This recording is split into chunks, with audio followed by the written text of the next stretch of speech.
সুবহানাল্লাহ। আল্লাহ দাতা সর্বোপরি আমার নবী কাছে বন্টনকারী, দয়াল নবী বন্টনে যেন আমি অধিক দয়া পাই। চলো নবীজির জান্নাতে মদিনাতে যাই, বলুন চলো নবীজির জান্নাতে মদিনাতে যাই। নবীজির গোলামের, আরে নবীজির গোলামের কোনো চিন্তা নাই। চলো নবীজির জান্নাতে মদিনাতে যাই, বলে সুবহানাল্লাহ।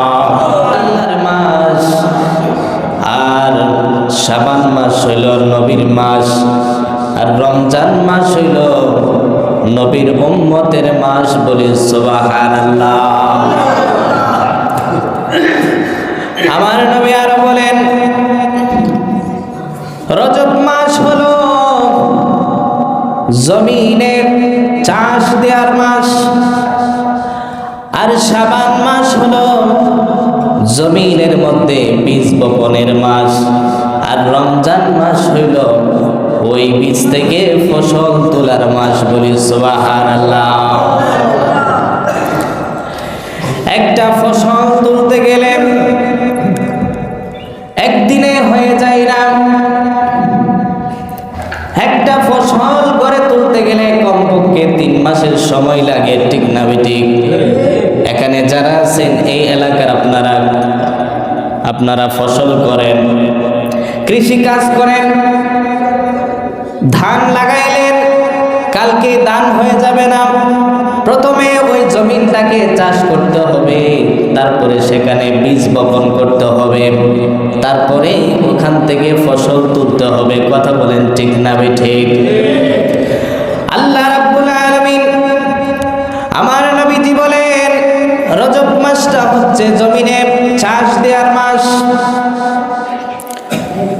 আর শাবান মাস হলো বীজ বপনের মাস। আমরা রজব মাসে আপনার রমজানের ফায়দা যদি অর্জন করতে চাই, রমজানের বরকত, রমজানের রহমত, রমজানের মাগফিরাত যদি আমরা অর্জন করতে চাই, শাবান মাস থেকে আমাদের প্রস্তুতি নেওয়া লাগবে। কথা বলেন ঠিক না বেঠে? নবী রাহমাতুল লিল আলামিন নবী বলেন, তোমরা তোমাদের আমলের জমিনে চাষ করবা, আমলগুলো তোমরা পরিশুদ্ধ করবা। এখন থেকে গুনাহের কাজ ছেড়ে দিবা, ইবাদতের দিকে অগ্রসর হইবা। নবী যখন রজব মাস আগমন করত, তখন আল্লাহর হাবিব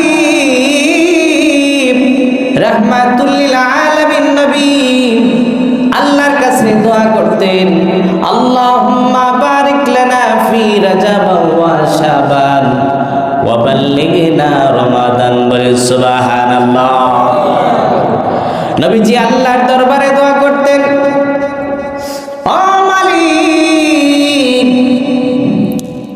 রজব মাসের মধ্যে, শাবান মাসের মধ্যে আমাদেরকে বরকত দাও এবং আমাদেরকে হায়াত দিয়া তুমি মাহে রমজান পর্যন্ত আমাদেরকে পৌঁছায়া দাও, বলি সুবহানাল্লাহ।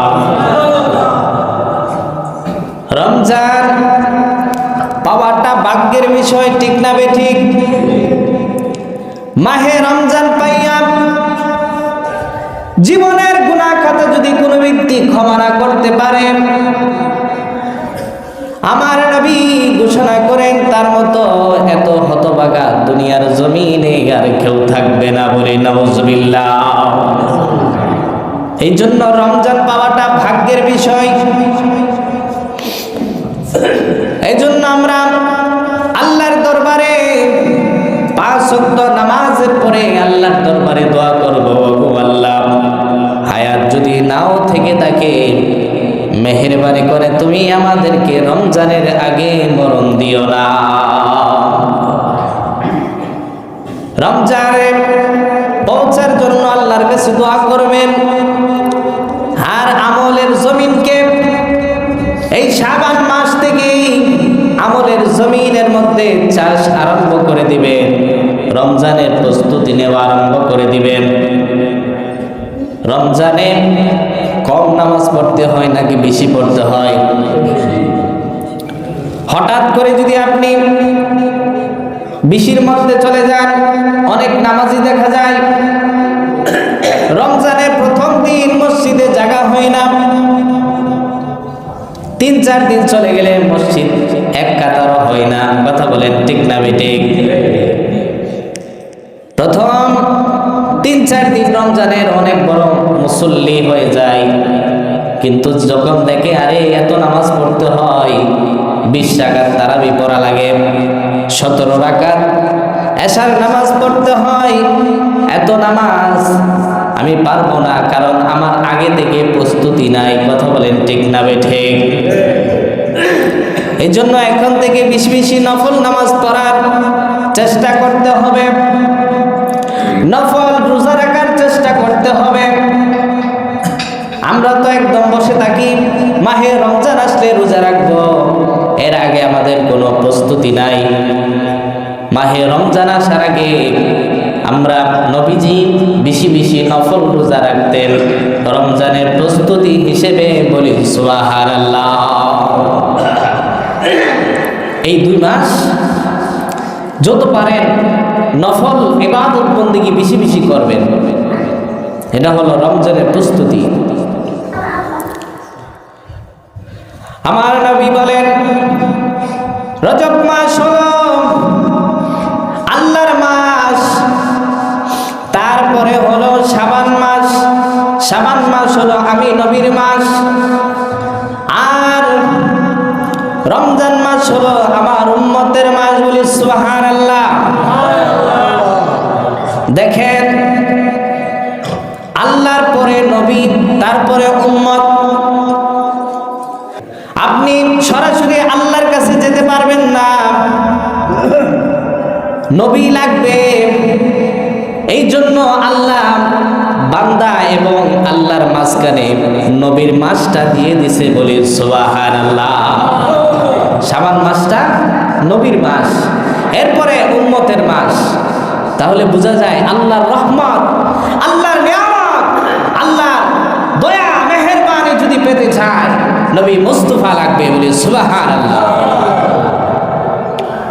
এটা আমার কোনো কথা নয়, আমি মৌলবীর কোনো কথা নয়, নবী রাহমাতুল লিল আলামিনের কথা। নবীজির কথা যদি কেউ বিশ্বাস না করে তার ঈমান থাকবে কিনা? থাকবে। কারণ নবীজির কথা মানার নামই হচ্ছে ঈমান, নবীজির কথা বিশ্বাস করার নামই হচ্ছে ঈমান। নবীজির কথা বিশ্বাস করে মেনে আমরা হয়েছি মুসলমান, আর নবীজির কথা অবিশ্বাস করে না মেনে মক্কার কাফেররা হয়েছে বেঈমান। বলি নাউজুবিল্লাহ। নবীজি বলতেছেন আনা কাসিমুন ওয়াল্লাহু ইউতি, আল্লাহ রাব্বুল আলামিন আমাকে দান করে আর আমি ওইগুলো পৃথিবীর জমিনের মধ্যে বন্টন করে দেই। বলি সুবহানাল্লাহ। আল্লাহ দাতা সর্বোপরি, আমার নবী কাছে বন্টনকারী, দয়াল নবীর বন্টনে যেন আমি অধিক দয়া পাই। চলো নবীজির জান্নাতে মদিনাতে যাই। বলুন চলো নবীজির জান্নাতে মদিনাতে যাই। নবীজির গোলামের, আরে নবীজির গোলামের কোনো চিন্তা নাই। চলো নবীজির জান্নাতে মদিনাতে যাই। বলে সুবহানাল্লাহ। নবী বলতেছেন আমি হইলাম বন্টনকারী, আল্লাহ দান করে আর ওইগুলো আমি উম্মতের মধ্যে বন্টন করে দেই, বলি সুবহানাল্লাহ।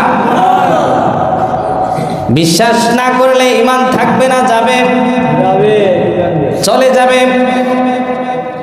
নবী কি বন্টন করে? আল্লাহর নিয়ামত গুলো বন্টন করে। আল্লাহর নিয়ামত যদি পেতে চান, আল্লাহর ক্ষমা যদি পেতে চান, তাহলে নবী লাগবে কি লাগবে না? আল্লাহর ক্ষমা পাইতে হলেও নবী লাগবে। কারণ আল্লাহ রাব্বুল আলামিন কোরআনের মধ্যে ঘোষণা করে দেন, ওয়ালাউ আন্নাহুম ইয যালামু আনফুসাহুম জাউকা ফাস্তাগফিরুল্লাহ ওয়াস্তাগফারা লাহুমুর রাসূল লাওয়াজাদুল্লাহা তাওয়াবার রহিমা। আল্লাহ রাব্বুল আলামিন ঘোষণা করেন, ওয়ালাউ আন্নাহুম ইয যালামু আনফুসাহুম, যদি তোমাদের নফসের উপর জুলুম করো,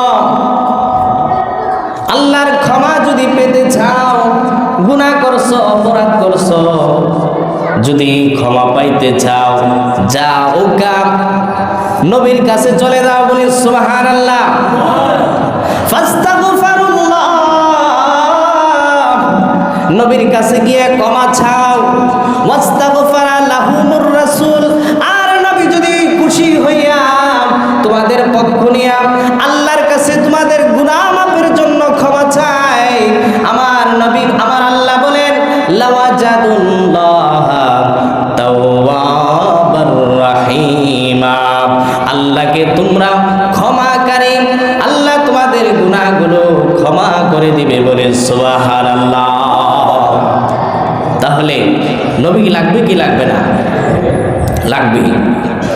এই জন্য আমরা আল্লাহর কাছে ক্ষমা চাব, উসিলা দিব নবীজির। কার উসিলা দেব? নবীজির উসিলা দেব। কারণ আমাদের আদি পিতা হযরতে আদম আলাইহিস সালাম, উনি 360 বছর আল্লাহর দরবারে কান্নাকাটি করেছিল। আল্লাহ রাব্বুল আলামিন ওনাকে ক্ষমা করে নাই, দোয়া কবুল করে নাই। যখন আমার নবীর, আমার আপনার নবীর উসিলা নিয়ে আল্লাহর দরবারে ক্ষমা চেয়েছিল, আল্লাহ সাথে সাথে আদম নবীর আপনার ভুল ত্রুটি ক্ষমা করে দিয়ে আদম নবীর তওবাকে আল্লাহ কবুল করে নিছে, বলি সুবহানাল্লাহ। এই জন্য নবীর উসিলা দিয়ে আমরা দোয়া করতে হবে। এই যে মাহে রজব, এই মাহে রজব হচ্ছে আমার আপনার নবীর মেরাজের মাস, বলি আলহামদুলিল্লাহ। নবীজির মেরাজ হয়েছেন, আমরা খুশি না বেজার? খুশি। আল্লাহ এত নবী দুনিয়ার জমিনে পাঠিয়েছেন, আদম থেকে শুরু করে ঈসা নবী পর্যন্ত কোন নবী আপনার ছোট নবী নয়, অনেক বড় বড় নবী দুনিয়ার জমিনে আসছে। আদম আলাইহিস সালাম আসছে, ইব্রাহিম আলাইহিস সালাম আসছে, মুসা নবী, ঈসা নবী, এত বড় বড় নবী দুনিয়ার জমিনে আসছে। কাউকে আমার আল্লাহ মেরাজ আপনার দেন নাই, একমাত্র আমার নবীকে মেরাজ দিয়েছেন, বলে আলহামদুলিল্লাহ। আমার নবীর জীবনের সর্বশ্রেষ্ঠ মুজিজা হচ্ছে মেরাজ। ওই মেরাজকে যারা বিশ্বাস করবে না, তারা নবীর উম্মত দাবি করতে পারবে না। কথা বলেন ঠিক না বেঠে? মেরাজ বিশ্বাস করে হযরতে আবু বকর হয়েছেন আবু বকর সিদ্দিক, আর মেরাজকে অবিশ্বাস করে আপনার মক্কার আবু হেকাম হয়েছেন আবু জাহেল, সবচেয়ে মূর্খ, বলি নাউজুবিল্লাহ। এই মেরাজ সম্পর্কে ইনশাআল্লাহ আগামী জুমাতে আলোচনা করব। এই মেরাজ এক অলৌকিক বিষয়, কিন্তু এই বিজ্ঞানের যুগে বিজ্ঞানও এখন মেরাজকে স্বীকার করে নিচ্ছে, বলে আলহামদুলিল্লাহ।